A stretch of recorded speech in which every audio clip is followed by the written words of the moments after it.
తెలంగాణ రాష్ట్ర వ్యాప్తంగా ఒక ప్రధాన ప్రతిపక్ష పాత్ర పోషిస్తూ రామచంద్ర గారి ఆధ్వర్యంలో అనేక ఏదైతే ప్రభుత్వం చేస్తున్న కాంగ్రెస్ ప్రభుత్వం చేస్తున్న అక్రమాలను ఇలా ఈరోజు తెలంగాణ వ్యాప్తంగా చేస్తున్న క్రమంలో నెల్లూరి కోడిసాగర్ ఆధ్వర్యంలో జిల్లా బీజేపీ ఆధ్వర్యంలో అనేక కార్యక్రమాలు చేస్తూ ఉన్నాం.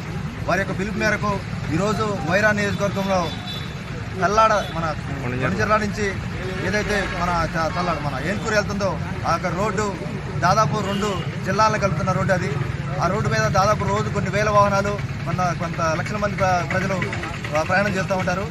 ఎప్పుడైతే వర్షం పడుతుందో వర్షం పడగానే ఒక మునిగి పూర్తిగా ఇక్కడ ఉన్న ఈ రూట్ అనేది ఆగిపోవడం వల్ల దాదాపు 15 కిలోమీటర్ల దూరంగా ముందుకెళ్ళి తల్లాడ దగ్గర నుంచి తిరిగి వెళ్ళాల్సిన ఇబ్బంది పడుతుంది.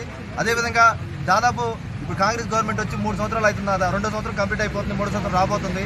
కానీ ఇంతవరకు కూడా ఎటువంటి గుంటలు పోర్చడం కానీ మరమ్మతులు చేయడం కానీ ఏంటి చేయలేదు. అదేవిధంగా మా వైరా దరిద్రం ఏంటో తెలియట్లేదు. ఇప్పటికే 4 ఎమ్మెల్యేలు ఇక్కడ వచ్చారు. ఈ 4 ఎమ్మెల్యేలు కూడా నాన్ లోకల్ నుంచి వచ్చారు. వాళ్ళంతా కూడా సౌత్ ప్రేమ చూపిస్తున్నారు వైరా నియోజకవర్గం మీద. ఏదైతే మా వైరా నియోజకవర్గ ప్రజలు మిమ్మల్ని ఓటేసి గెలిపించారో దాన్ని రుణం తీసుకునే విధంగా కూడా ఈరోజు చేయలేకపోవడం మనకు దురదృష్టకరం.